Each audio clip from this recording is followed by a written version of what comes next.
Cool. All right. Welcome, everybody. Thank you so much for being here. My name is Nina, and I work in the Tulane Alumni Career and Professional Development Office.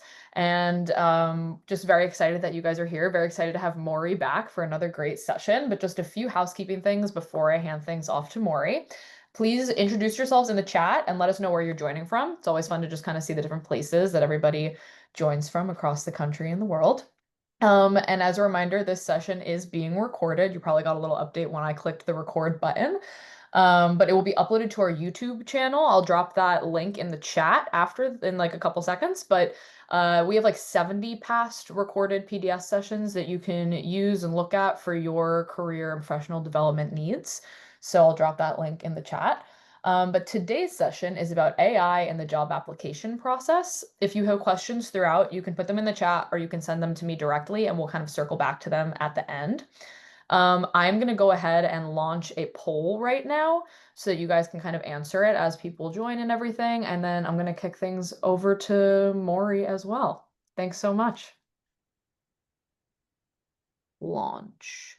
Okay, the poll should have just launched, so you guys can answer these questions. And then Mauri, you can take it away.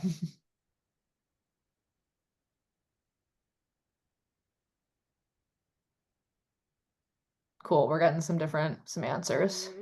You can see that, right, Mauri? Yeah, Perfect. Cool. but they're not going to see me, right? I think that they can see you. Yeah. Okay. I'll spotlight you just to make sure. There we go. All right. Awesome. Cool. This is good information. Yeah. And I'm a bit. Interesting.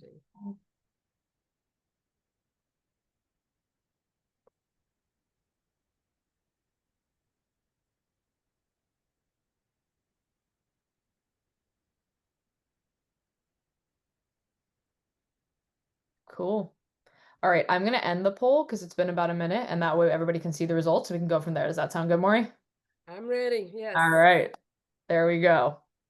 There you go.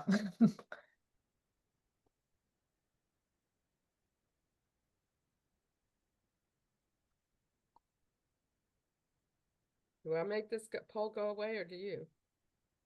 Uh, I just X'd it out. That's okay. yeah, I think we're good. You can start off. Okay. Hi, everybody. Thanks for attending this great little presentation. Oh, you'll be the determiner of whether it's great or not. But my name is Mauri Schwartz. I have a coaching consulting company in San Francisco called Career Insiders. I am located in San Francisco, but I work with clients all over the country and in other countries as well. I just got an email this morning from one of my clients in the UAE in United Arab Emirates, and she and I are going to be working together again. And it's 12 hours difference between here and there, so it's kind of interesting. Anyway, I help clients with everything to do with getting a job.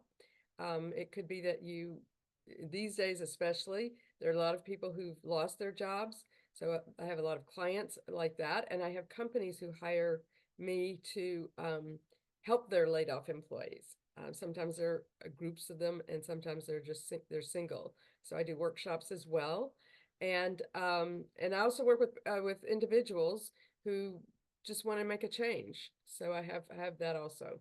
And there's my contact information is on the screen. It'll be on the last screen too, and you can always get it. Just make note of my email address, which is Mauri, Mauri, at careerinsiders.com.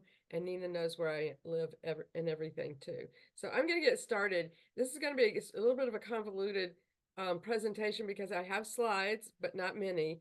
And I'm going to walk through live screens of some of the tools we're going to talk about. There is so much involved with AI and period and in the job search that we are not going to cover even a tiny bit of it. I did take note of how many people were confident in their ability with AI and how many people are dipping your toes in. So this should be pretty informative for most of you. There are some of you who probably know more than I do and have been using it more than I am. anyway, there's not a lot we can do in the time that we have. So I will try to give you some good information on a few areas that you can start using. And here we go. Okay, AI tools for supercharging your job search. I don't know if, by the way, if any of you, I think I've talked about this twice in the past 2 to 3 years to a Tulane alumni, and we just keep adding on. Okay, ChatGPT, we've talked about both times before, but there's more than ever now. So we're going to talk a little about JobScan. JobScan will take your resume and a job posting and compare them and tell you where you match and where you don't match and what you need to do to improve your ability to get in the door. Okay, Perplexity, which is an interesting one. It's newer to me, and I sort of started playing around with it because one of my clients uses it. All right, so there are tons of others, and these five, they're just a few. Teal helps run your whole show, your whole search. Career Flow too. Resi writes resumes.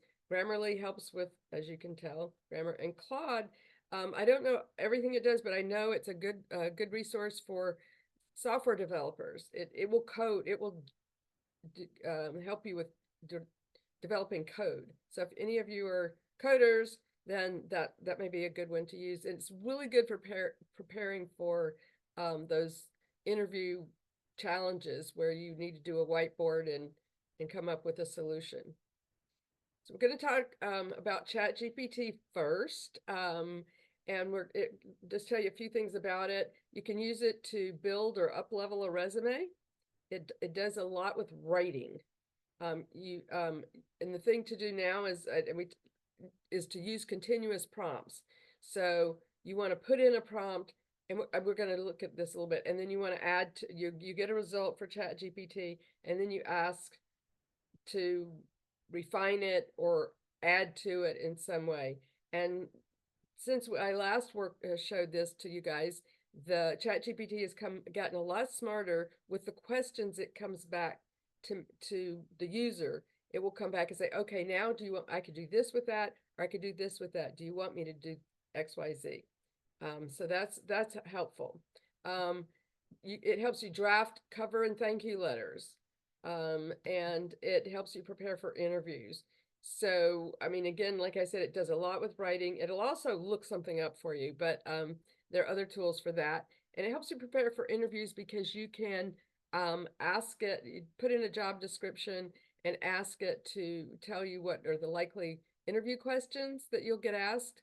And if you put in your resume, it will answer those questions for you. But you do have to look carefully with what it produces because I've noticed that we all know, I hope, that we need to include metrics in our resume. We need to show what we've accomplished, how we made a difference in the companies we've worked for in the past.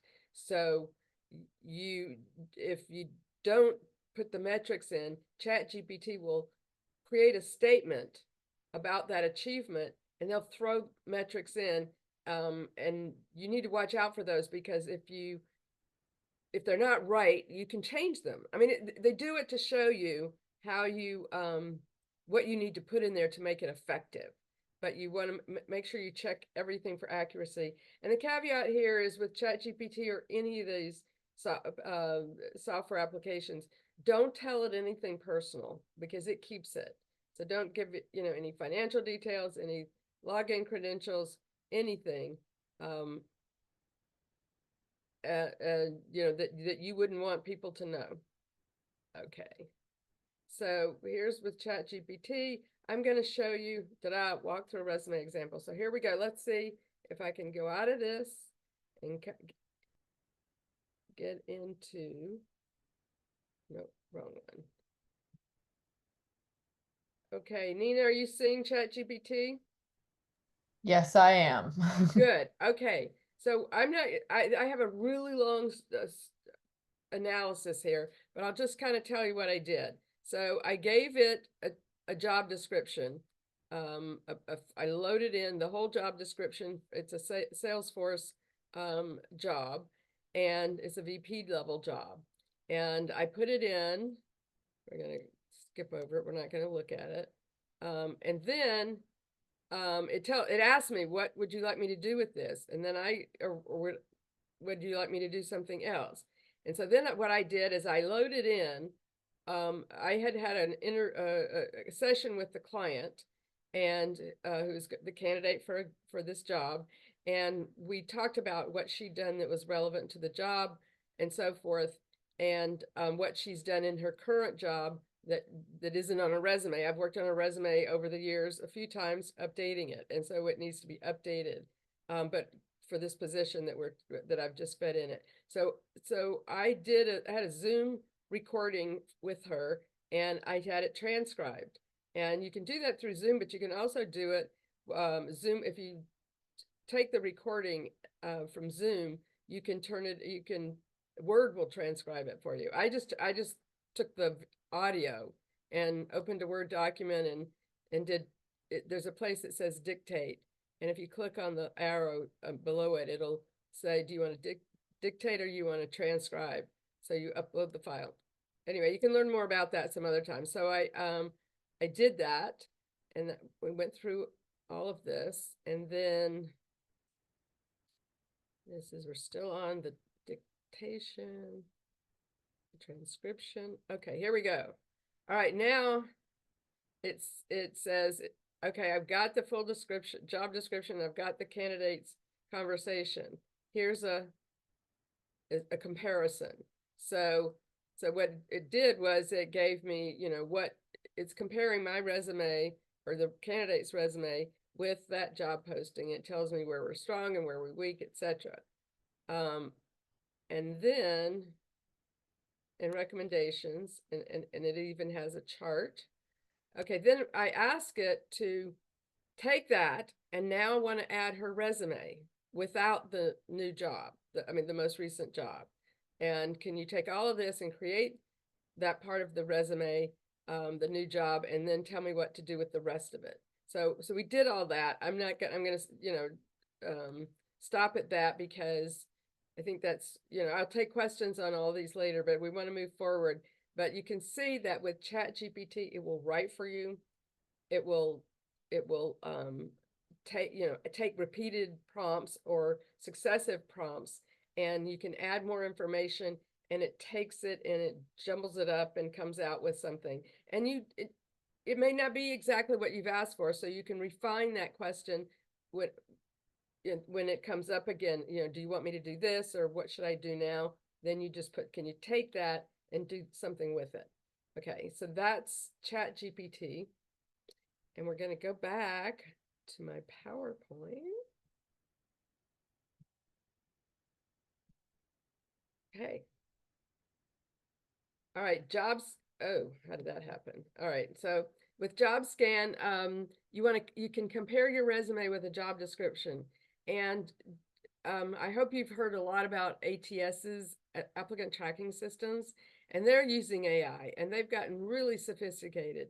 Now, there are a lot of jobs that still ask you to email your resume, or with LinkedIn, just quick apply, or you fill out an application. Hopefully, it's not long and convoluted like it used to be, but you'll do that. And some companies have very rudimentary applicant tracking systems where they just store the resumes, and when the recruiter is ready to look at resumes for a particular job, they put in the keywords and they come out, and it will spit out the ATS will spit out the resumes that have the keywords she mentions. Or it could be super sophisticated, and the recruiter goes into the job posting, and it'll show her right away all the applications that fit the prescribed criteria that she put in beforehand. So that means you've got to make sure that your resume has all the keywords, uses the same language, and meets a lot of other tools, because ATSs are not as sophisticated as in many ways as a person reading it. There will, if it's not in the right format, if it's got things in the wrong place, then it may jumble them up. which means you only want one column on your resume. Having something off on the side is not the way to go. You just have the boring, straightforward resume. But anyway, with JobScan, like I said, you can put in your resume and you can put in the job, and we're going to do that in a second. And then it will analyze. But one of the things that's recommended when you do that is you want to aim for a match of 75% or higher. And we're going to do one, and it doesn't come out to be quite the first round. It doesn't come out to be as high as 75%, but there's some work that needs to be done on it. So the better you can do, then the more likely someone will take your resume and look at it. A person will. Okay. So again, ATS proof your resume. That's what we're looking for. You want it to get past that test. That first test is not likely to be a human anymore. Okay. So here we're going to do JobScan, and guess what it's going to say? Walk through a resume job posting. Okay, so here we go. I'm going to go here.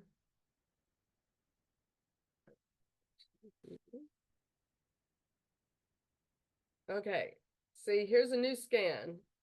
And you can, when you open up the JobScan, first of all, you can get a free subscription, which is this is what I have. I like to show clients and candidates and job seekers what they can do without paying. Sometimes I will recommend that you get a paid subscription. And this one, if you're doing a lot, you might want to do that. But right now I'm doing this with a free, and when on their main screen, there will be something on the left, and it'll say new search or new scan.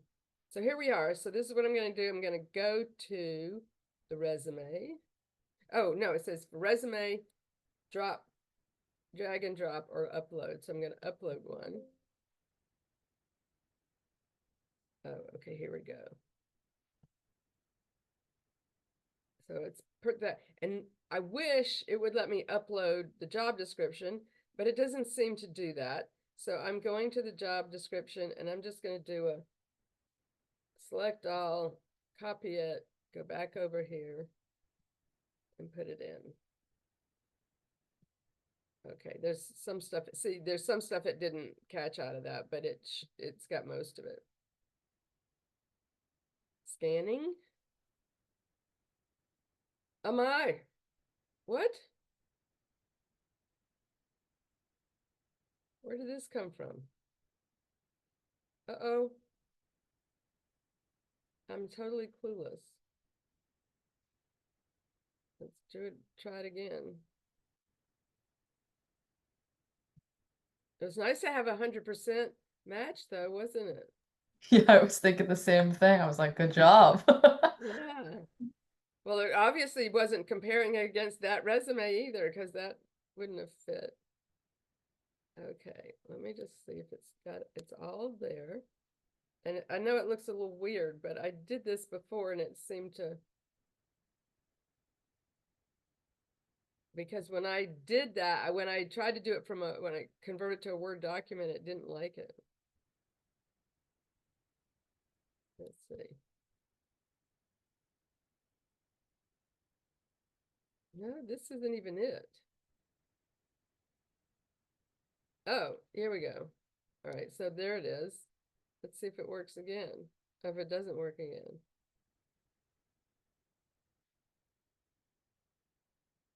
Okay, I am so sorry.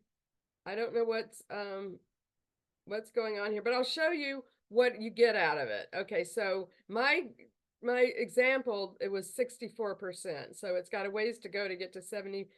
And that's why it says you can upload it again and try, you can update your resume and put it back in here again. Whoops.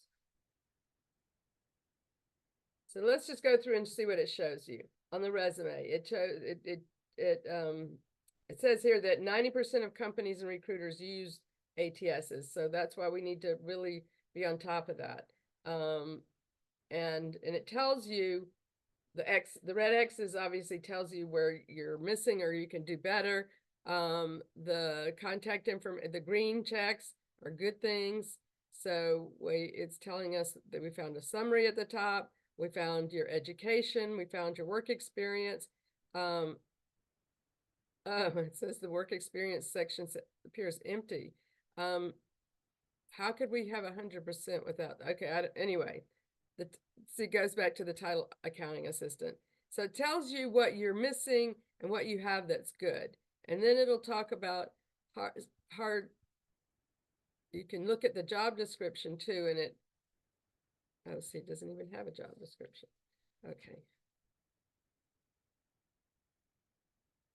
Anyway, it gives you, if there were a job posting in here, it would tell you the skill that would show you right here. It would take the skills that you have on your resume and compare it to the ones that were requested or required in the job posting.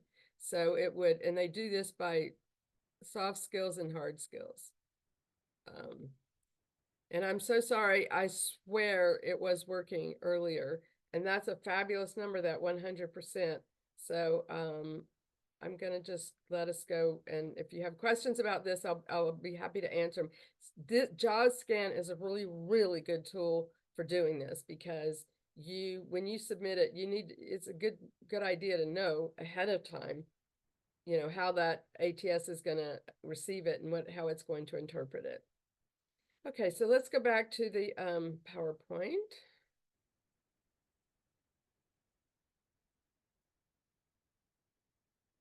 Okay, we did that. Okay, Perplexity. And Perplexity is really, it's a big search engine. Google is a really good search engine, but it brings up a lot of stuff. And so you've got some tools here that can refine your search a little bit better.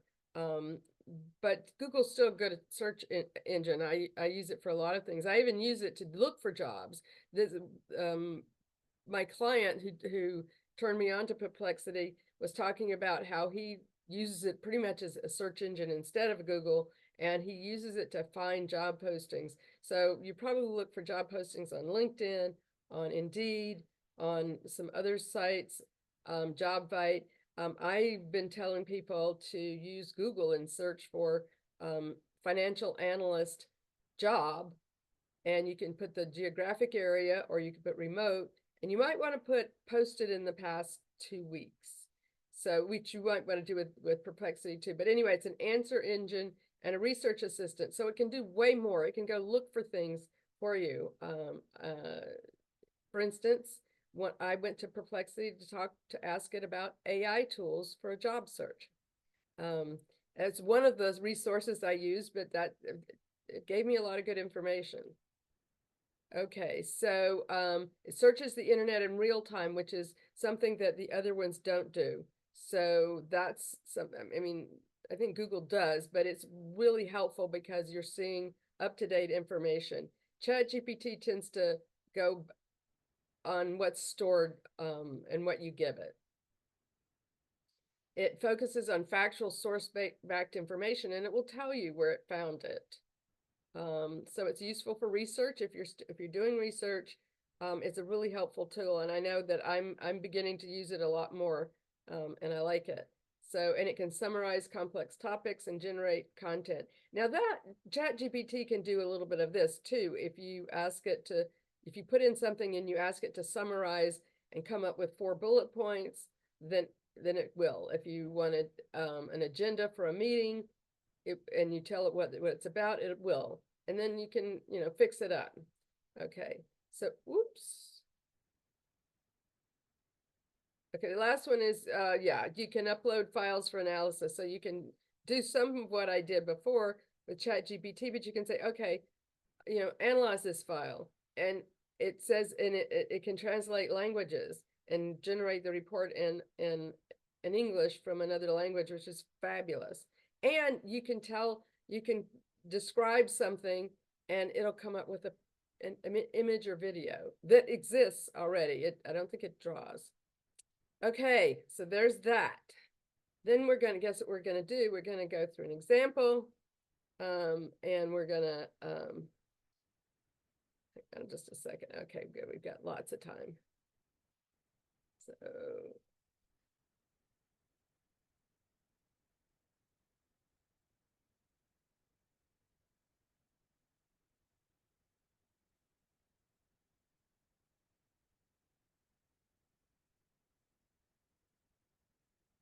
So here we go. So I went into Perplexity the other day and I just said, find me tools, AI tools for job seekers with Perplexity. So see, I told you I just did this. It's a pretty picture, isn't it? So what it does is it goes in and it finds places to look for the tools. It doesn't give you all the tools. It just tells you where to go to look for tools. So that can be helpful. And then let's see what we've got it here for. So here's what the screen looks like. And it's also, there's also a limited amount you can do for free, but you can do some. And what I've done, I think I'm at the limit. So everything I show you, I can't start anything new for you, but a new search.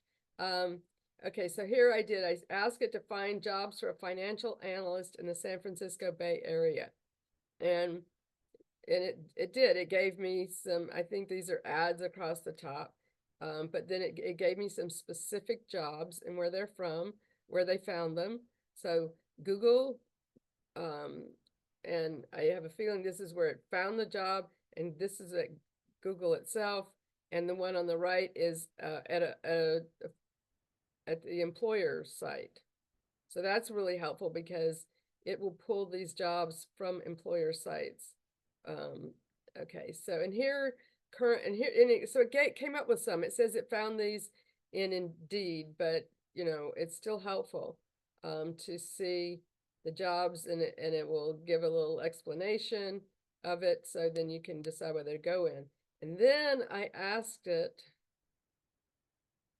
to find me the links to these jobs. So it had the jobs, but I couldn't click on them. I'd have to do another, create another search. So it did. I mean, I could have asked in the beginning, which I would do now that I learned this. I would ask for, the jobs with the links, but you can just ask it again. And so it comes up with ones, there's all of these jobs have, or links to the job posting. This is extremely helpful.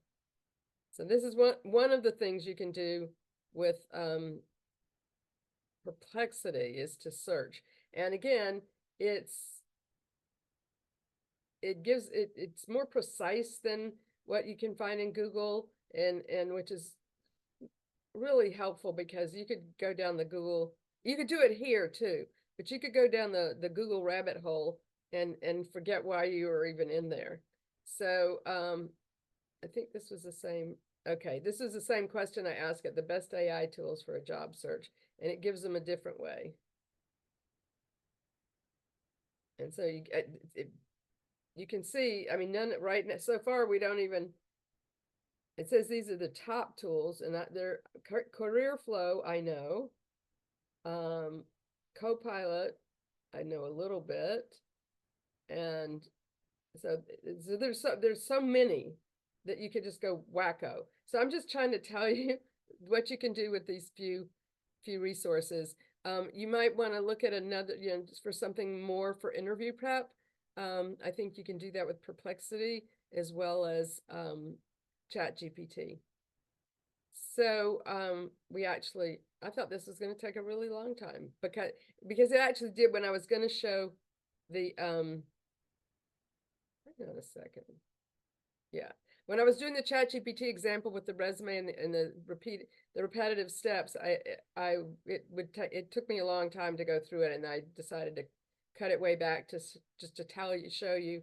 We put in the job posting, we put in the transcription of a dialogue, and then we added her resume, which was missing a section, and then ask it to pull everything together. So I'm gonna go back to my PowerPoint and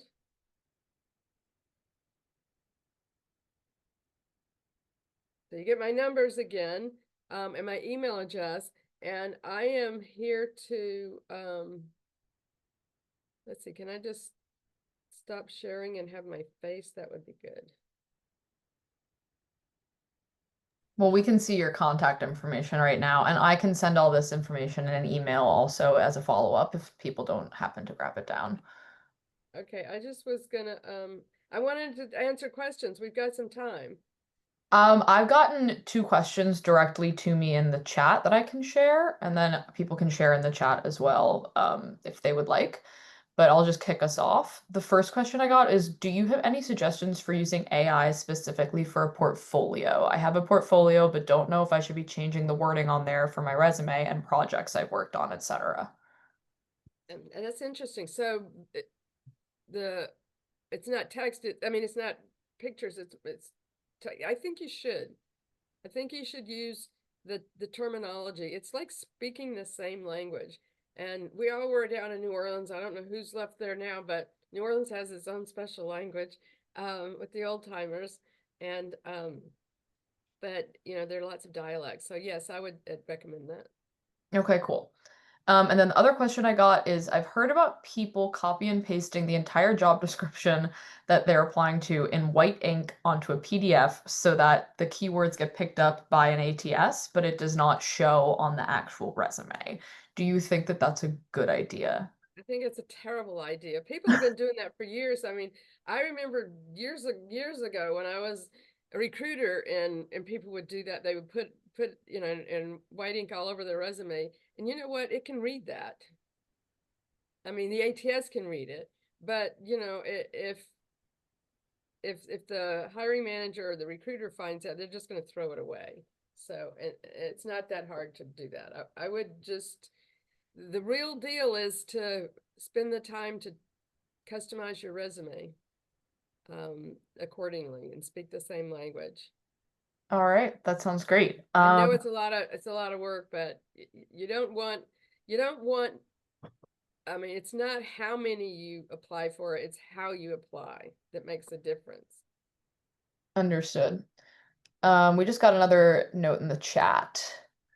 When we were at Tulane learning how to write a good resume, being concise with action verbs was what we were taught. But now with automated tools scanning them, it seems like stuffing it with keywords can be rewarded, but humans catch it quickly. What's the right balance between verbose and concise? Well, right in the middle. It depends on how you define concise. I find that I would not be verbose because you're just not gonna get the attention. Nobody's think about this. So let's say you pass it through the ATS scan. The person is going to look at it and they're going to see that it's 4 or 5 pages long and they're going to just say, forget it. They don't know what they're talking about. They can't decide.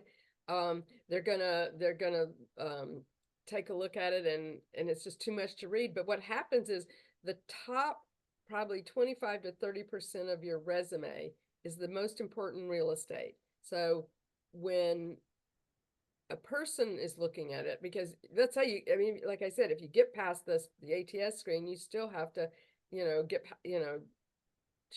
prove to the first reader, the recruiter, and then the hiring manager that you have what it takes. So the first third of the top of page 1 is the most important real estate. So that's where you're going to have a summary with bullet points if it works out that way. And that's where you're going to have your, you know, skills section, but not really super long, just what's needed. And then you're going to have your experience. So they're going to look at the summary, the skills, and then they're going to look at your current or most recent job and the title.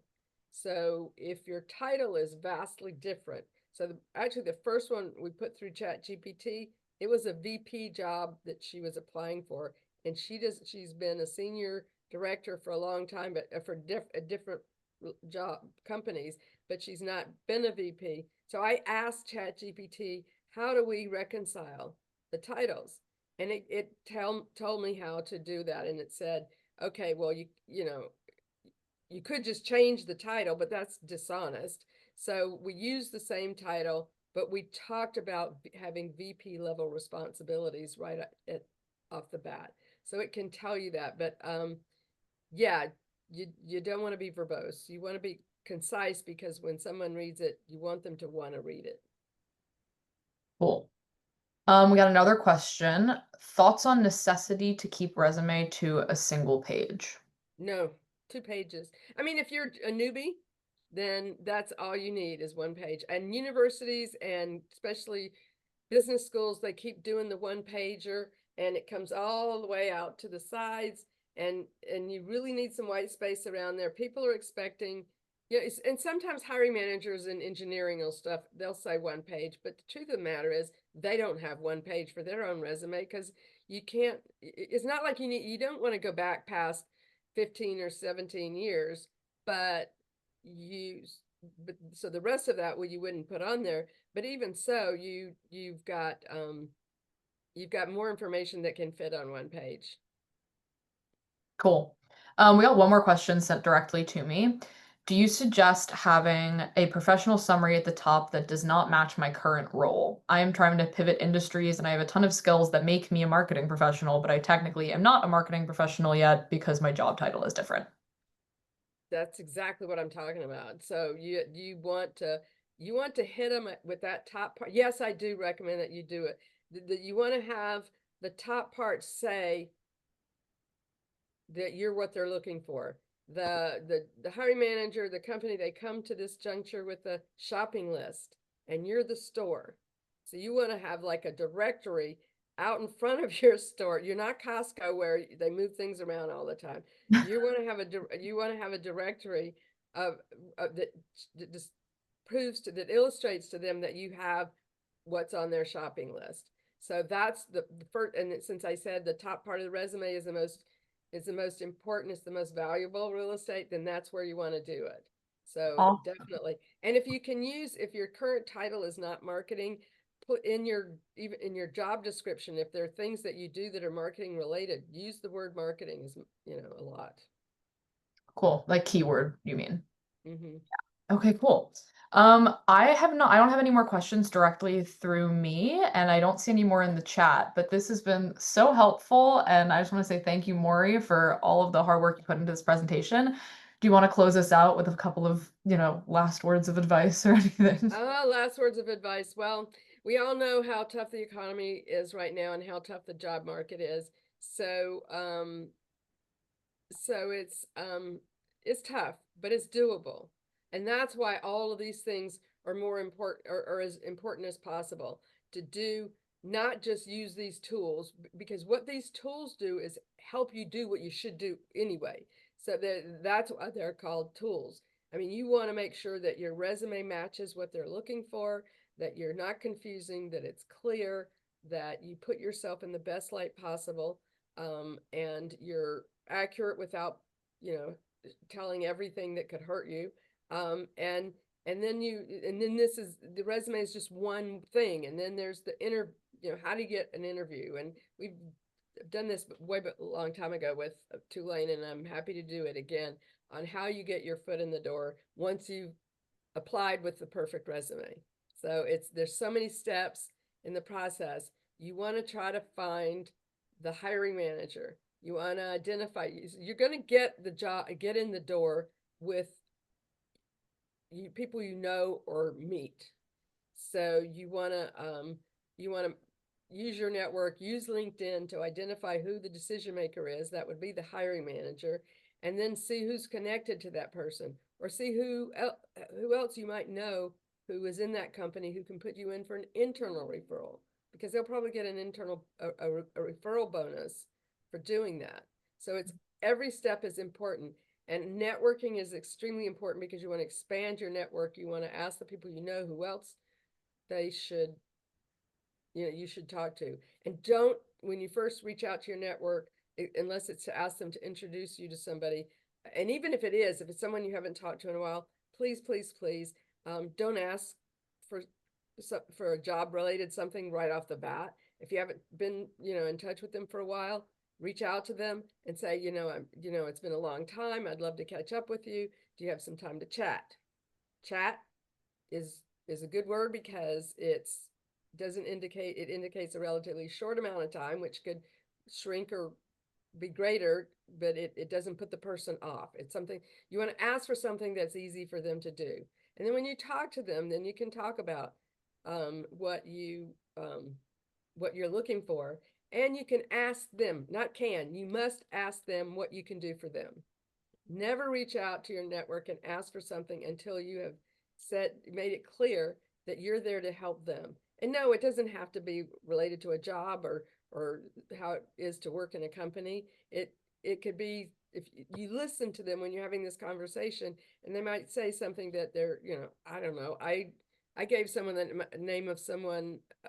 I gave someone the name of my chiropractor once when she was supposed to meet with me and called. I can't do it. I have, put my back out.